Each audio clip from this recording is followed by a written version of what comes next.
whispering a haunting tune to the night.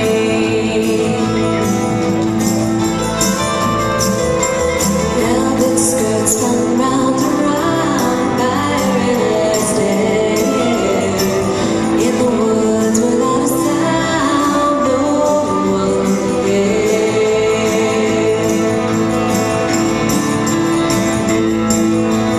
Through the darkened fields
Richie. Yes.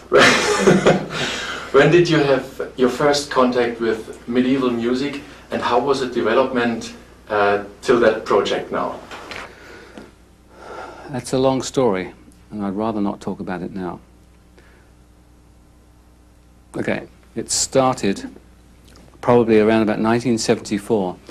I was very interested in medieval music, as done by Tillman Susato, and I would often play this type of music in the house, and I never thought I'd really be playing this type of music until about 5 years ago, when Candice and I would be playing the music around the house just as a hobby, but it wasn't until Candice started singing it that I really got into it from a playing point of view. Although I must admit that about 10 years ago I was in a castle in Germany, of all places, and I met a group of musicians, the Skyers, Schwarzerhaufen, I think that's how you say it, and they were playing medieval music, and I was very taken by that kind of style. So that really gave me the spark that started the fire, which is now really consuming me completely as far as medieval music goes. So it basically started 30 years ago, then 10 years ago I was reintroduced to it again, and I think it was almost like a prod from someone saying, come on, get on with it and do something. And I was getting a little bit tired of rock and roll. Not of playing, just of the whole surroundings of rock and roll, doing the touring and the people involved in the rock and roll showbiz. It was all a little bit too show business.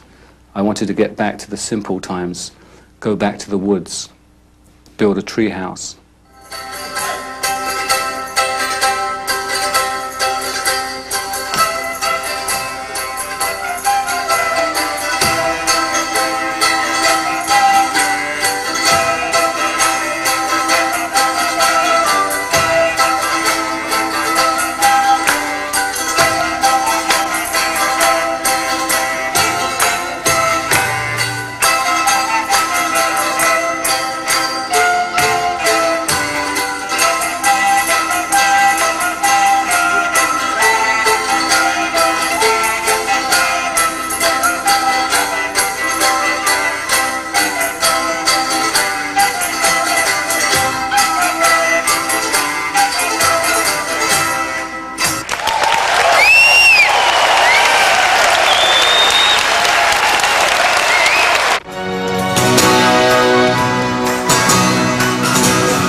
before I met Richie.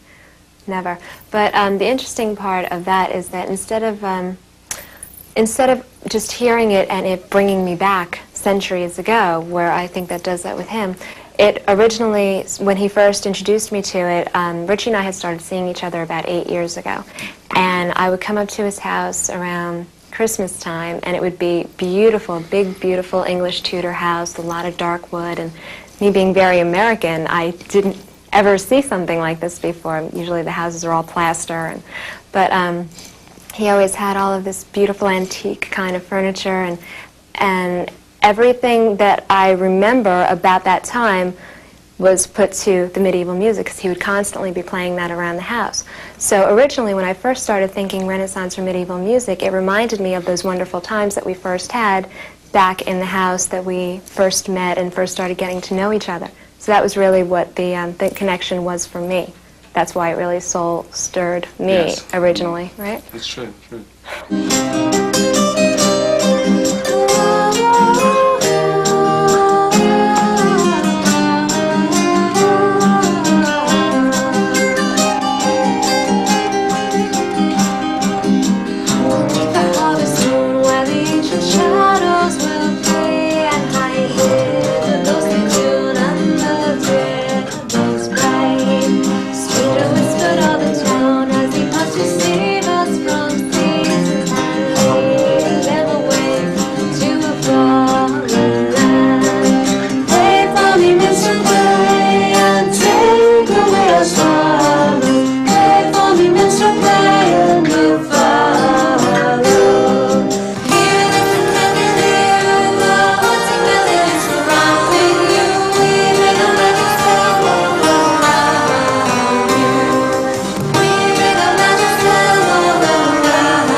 I knew that I had a lot of faith in the fans because I know they have a lot of musical taste. We weren't appealing to the fads of the day. Most of my fans have been around nearly as long as I have. And I thought that there were probably a lot of them being in their 30s, 40s, even 50s. And I thought they would appreciate the music because I think it has a certain class to it and taste, and I think it's very good It has some great melodies and some pretty good guitar playing. It wasn't like I was going off doing something totally different. To me, all I was doing was really coming out with melodies that were similar to something I'd done in Rainbow, but without being hard rock. But I did have a lot of faith in the fans that would follow it, because it's not that far removed at all. So I wasn't too nervous about that. Some people said, how could you do this? And it's like, well, it's very similar to hard rock. It's just played much quieter. That's all. It really is. And also you have to go not blowing my own trumpet, because I play the guitar. But it's a question of, I really like the music. I think it stands up on its own, and I'm very pleased and proud about it. And when you know you have something that's really good, you can't wait to give it to the fans and the public and say, listen to this, what do you think? It wasn't like I was thinking, I don't know if I'm doing the right thing. I knew I was doing the right thing, because I felt one has to only believe in oneself. At the end of the day, maybe one person will tell you something is black, another one will tell you it's white. You'll go crazy listening to everybody. So at the end of the day, I can only listen to myself. And I felt totally moved by this music. I feel very strongly about it, and I love playing it, love listening to it.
On the last album that we did, on Shadow of the Moon, it was basically Richie would write the tune, and then I would write the lyrics over that. That was the process that we used.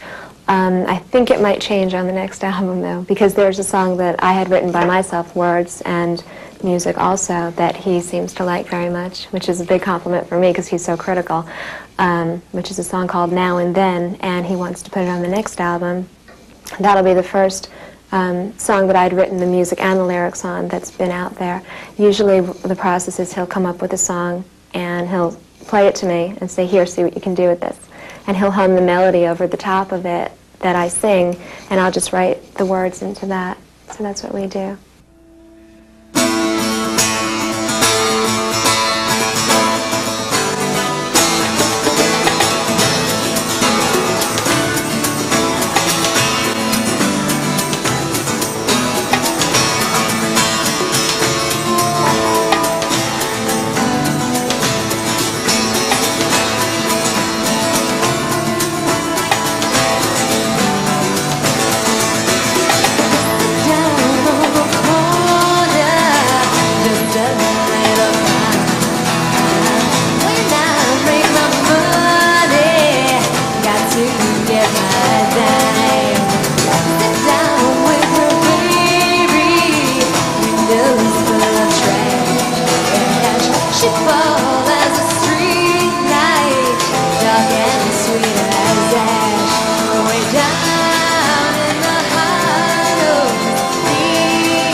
The way I used to write music was to always write it in the studio at the last moment, which caused quite a few problems.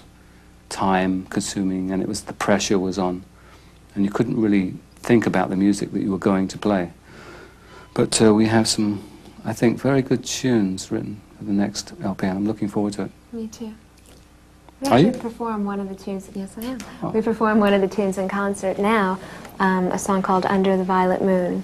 And that seems to get a great response, don't you think? Yes, it does. It's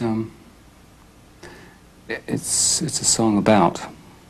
Would you like to explain? Richie wrote most of the lyrics on that, and that's his first lyrical part that he's contributed. Yeah. For some reason, what I was trying to do was, when we wrote that song about 6 months ago, I was trying to write down all the things I thought it suggested to me, to Candice. It's basically like Renaissance fairs and fire eaters, and we have people that are on magical bridges and fortune tellers. And I was just writing down all these key words. And then I thought, well, maybe I'll write down just a few verses to give Candice an idea of what I want. But once I'd written it down, I thought, oh, that's not bad. Yeah, I wrote a bit more, which I never do. And then when Candy saw it, she said, well, that's very good. Let's leave it as it is. I'm like, okay. Because I don't like to intimidate or inhibit a singer. That's their realm. It's like someone saying to me, I want you to play this F sharp here, or this riff.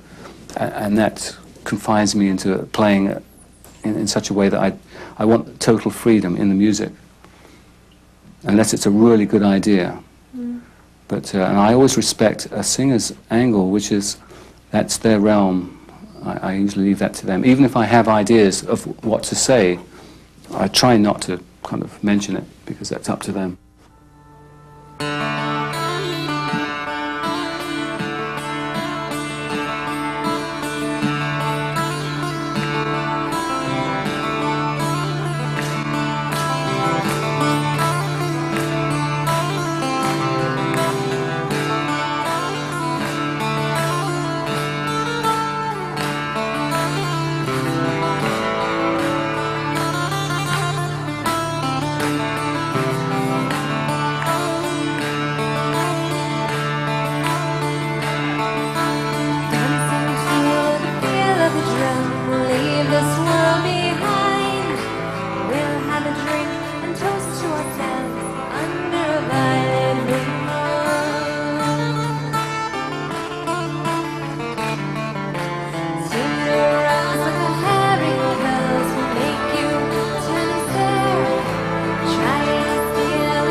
Hey, what are you doing in here? Get out of here. Boy, it's a good thing we're dressed. Is that my line?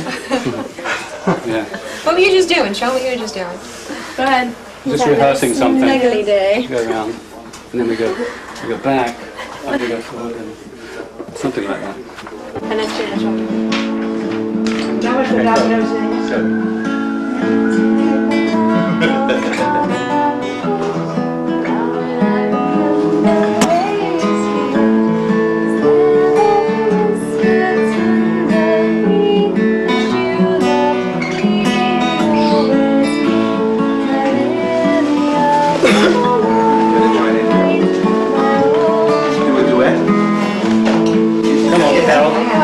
Actually, my mother has a beautiful voice, and my family is very musical. I was always brought up around a lot of, well, I started playing the piano when I was very young. I was classically trained. My brother started taking saxophone lessons, so he was always playing the saxophone. My sister took flute lessons. Both my parents play piano, and everybody in the whole family sings.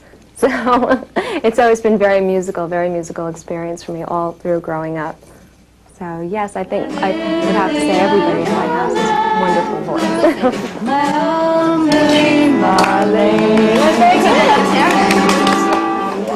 Oh, now she's got the Italian version. The wardrobe case. I get the bottom drawer, but it's the largest drawer. So. You know what they say. Oh, I have to show it to you. Candice. That's the Candace doll. Can you believe that? Is that the best thing? And Candace wow, Netta. as they say. Who is it? That's his Nick. Yeah. That's Jimmy Page. Okay. Boots, Jimi Hendrix. The boots are a little big for the doll. Candice's boots. And these are my boots. Well, A low heel for me. Not outside of the bedroom, though. a couple of years ago, they were his boots. And a braid. And his foot grew a little bit. Courtesy of the guy Swatzer Halfen. And Heidi and Mary. Candice is very easy to be around in many ways. Even when we go on the road, something that impresses me a lot about her, apart from her singing and her lyric writing, a very small thing is that she has one bag, which women never travel with one bag. I don't know if you've ever noticed that. And that in itself is another That makes reason. us harmonious. Yes.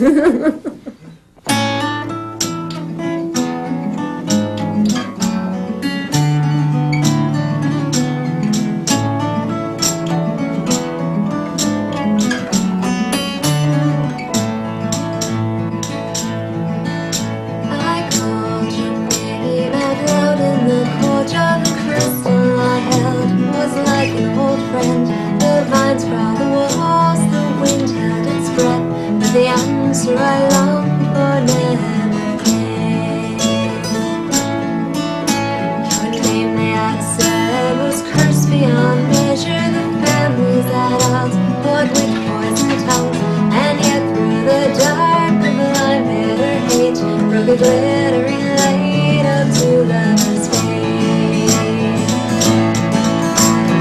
Walls will between us, not separate us, yet in our hearts we share the same dream.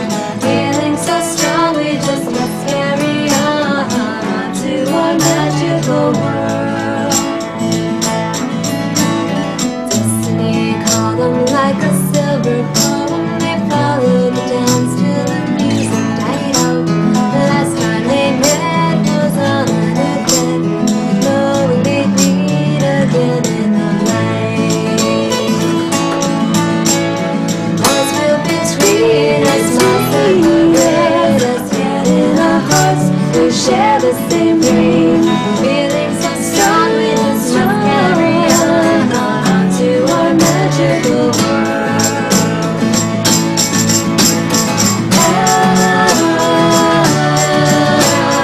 In our magical world.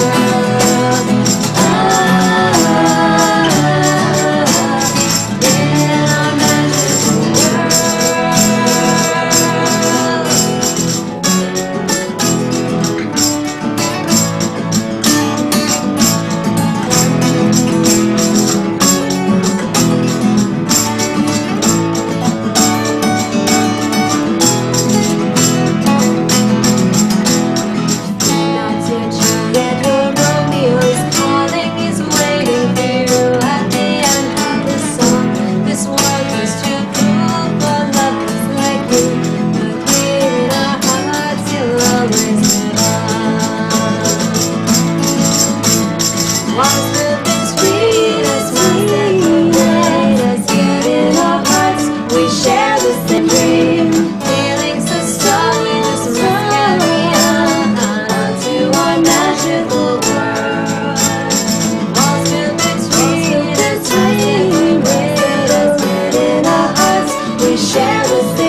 there are many things I would like to say about Candice. She's an incredible singer, and the way she picks up tunes, she's very quick, in a way, she's much more of a musician than I am. I practice a lot. She doesn't practice as much, but she has much more, her hearing is much more acute than mine is. She's much more in tune with, she's much more intelligent with picking up a melody than I would be. I feel a melody and I play and practice, but she just listens to what I'm doing and glides straight in. That's very refreshing, to hear someone just sing immediately what you want them to sing. I don't have to go through hours of knocking down walls and trying to come to some sort of vocal that will fit over what I'm playing.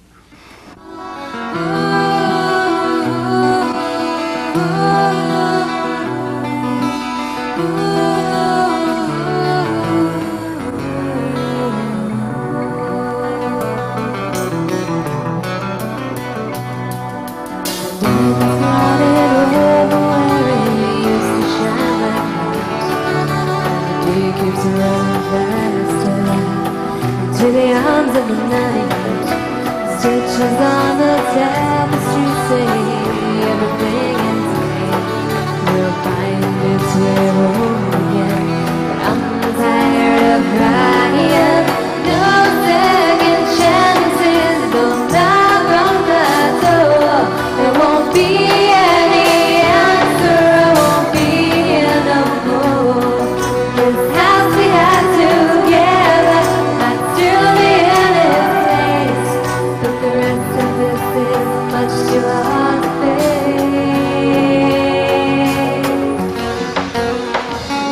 There'll be no second chance.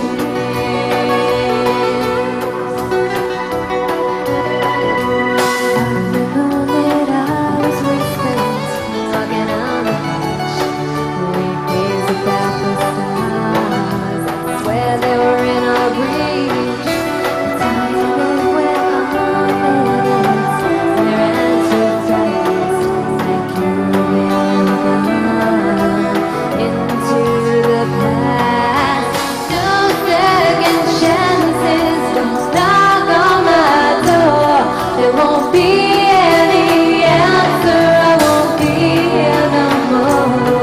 This house we had together might still be in its place, but the rest of this is much too hard to face. There'll be no second chance.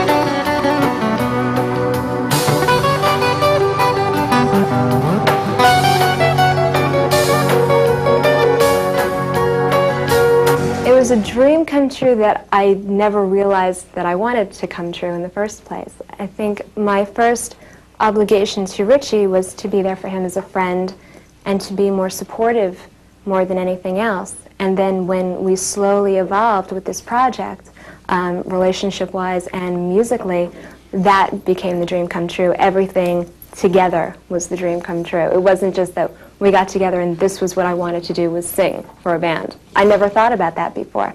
But singing around the house and him slowly bringing me into it, now I'm more comfortable and more used to it, and now I'm looking back and realizing that yes, this is really a dream come true for me. Good to see everybody came out to see us tonight. Looks like we have a lot of friendly faces in the audience. And refreshments are served. There's a new face in the audience. Who's that? That one. A new face in the audience? How can that be? Oh, yes, Once upon a time, not too long ago, but pretty long ago, there was a band named Rainbow.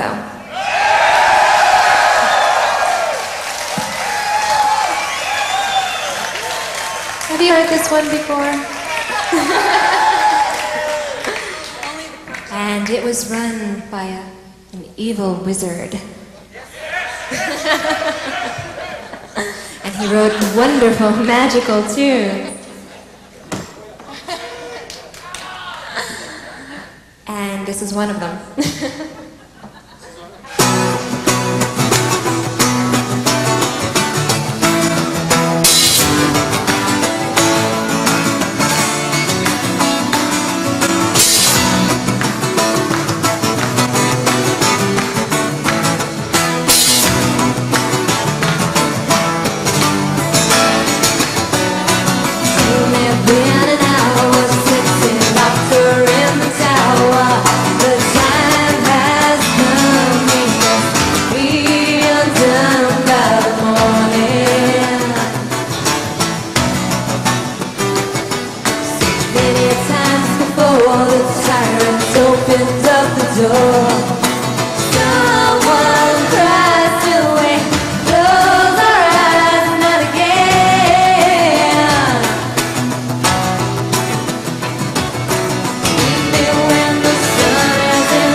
Breathe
He's a demanding player.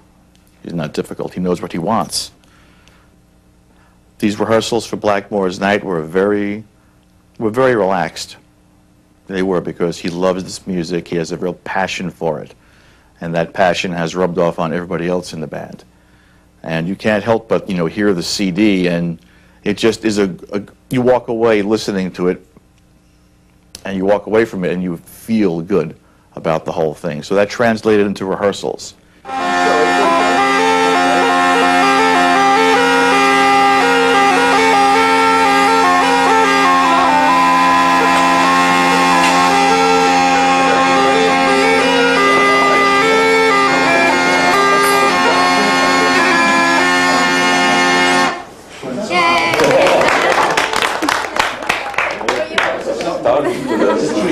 Can you dance on the table anyway? They're going to take the nets off. That's her job.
Well, we call it our bubble. It's silly, but it's like a little bubble that we get in together when we sing together. It's just perfect because our voices are very similar, but yet they're different enough. They have qualities that make us different enough. So when we sing together, it can sound like one person or not, So, and Candy's great. She's one of my favorite singers, honestly, I still listen to the CD at home, even when we've practiced for hours, I'll go home and I'd still listen to the CD just because I enjoy it so much between Richie's playing the songs themselves and Candy's voice, So, it's great.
Richie, do castles and medieval sceneries play an important role in your life? Yes, they do. It would seem that way.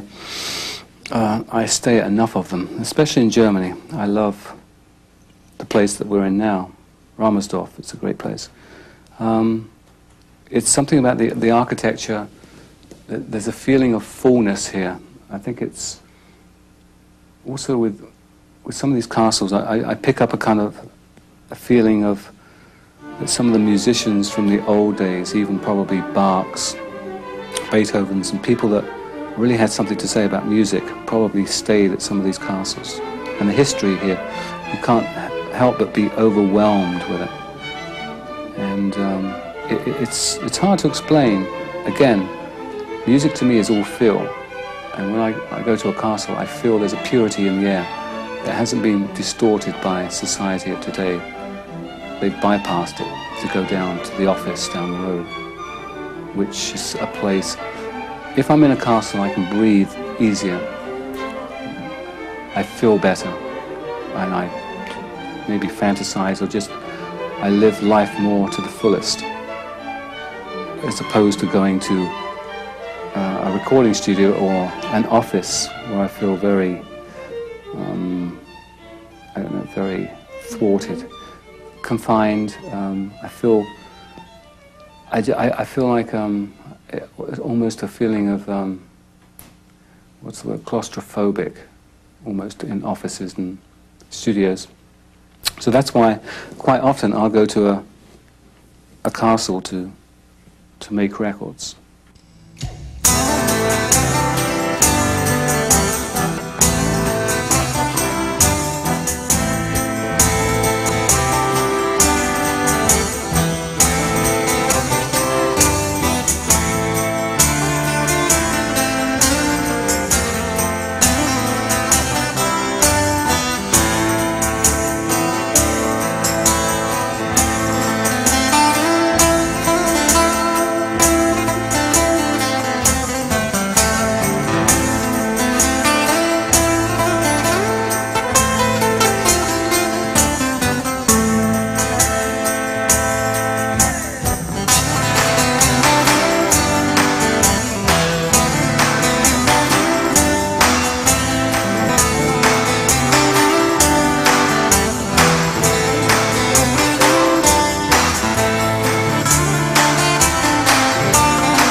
There's room to be melodic, there's room to be rhythmic, you know, and what else can a bass player ask for? You know, usually a bass player is stuck with the basic stuff, you know, and in this case I got the opportunity to do a lot.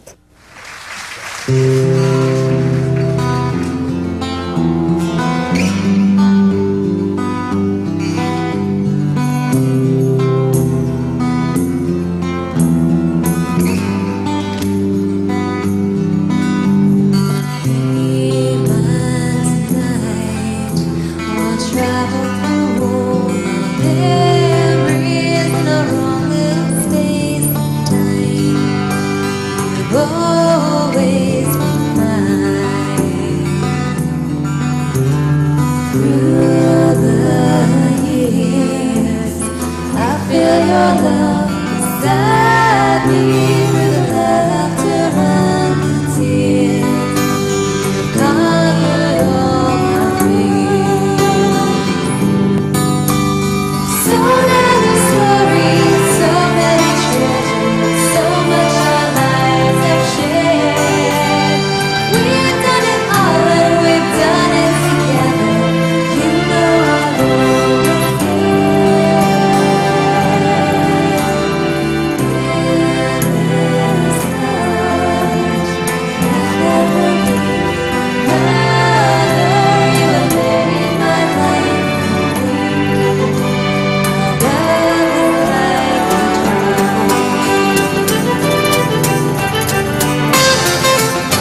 at first I didn't think it would work, but now I think the fans that have been with us for a long time look forward to the end as a kind of the cherry on the top. That's the dessert of the meal. And the people that are like the quiet parts, they just kind of stay in their seats and sit back, whereas the others come forward and get crazy. So I think, in a strange way, it does work. I'm amazed that it does work. It is a strange sight to see people liking something as slow as Memmingen, something so quiet as that. And then if we did something like Black Knight, Man on Silver Mountain, they're still into that. It's an amazing sight to see. It's so weird. And to me, it's I never quite get over it. When we play it, I'm almost expecting some of the people that are there for the quiet songs to leave, but they never seem to. They seem to enjoy the quiet stuff, which we play for probably an hour and 20 minutes. We do the quiet Renaissance music. Then we take a break, a very quick break, and our encores are all rock and roll. And it's unbelievable, but it actually works. And people seem to be very happy with it.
I'm very happy with it because there's a freedom in playing rock and roll at the end. Once I've got the Renaissance music out of my system of playing for an hour and 15, 20 minutes, I want to play something not quite so rigid and set, then I can just let loose on. Because Renaissance music is quite rigid in parts. It's very set, and there's a construction to it that you can't really leave too much. You can't improvise too much in Renaissance music. It's just that the music and the melodies that are laid down are such fantastic melodies that you have to adhere to those melodies more than improvisation. Whereas rock and roll is the opposite. You don't have the melodic content. It's all down to extemporization.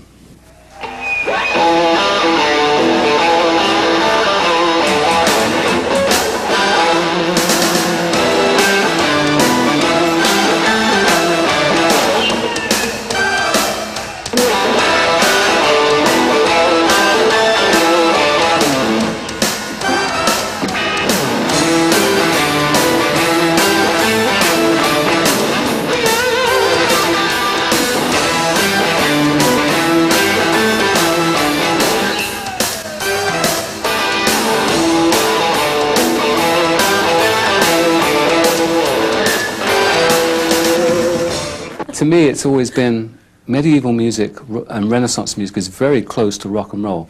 It's played in fourths and fifths, a lot of it. Like, for instance, Smoke on the Water is played in fourths, which is very similar to how the music was, some of the harmony in those days was written in the 1500s by the Cromhorns and such. So it's not that far removed, it's very similar.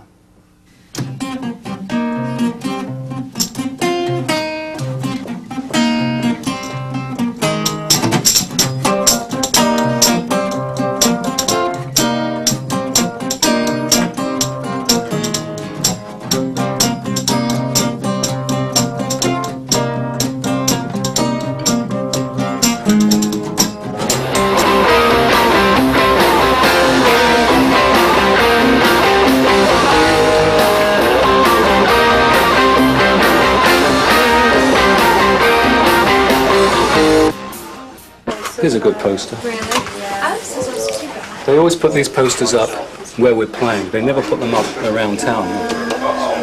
So people, when we're actually playing in the place, they know we're playing. So that's good, isn't it?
So let's take them out. Let's take them out. Okay, Go. Get out. Hey, what do you think about the vicious shoes? Come on. Yeah. Whoops. Piss off. Get out. Piss off. Yeah. Hey. I have to live up to my reputation, man. Stay out.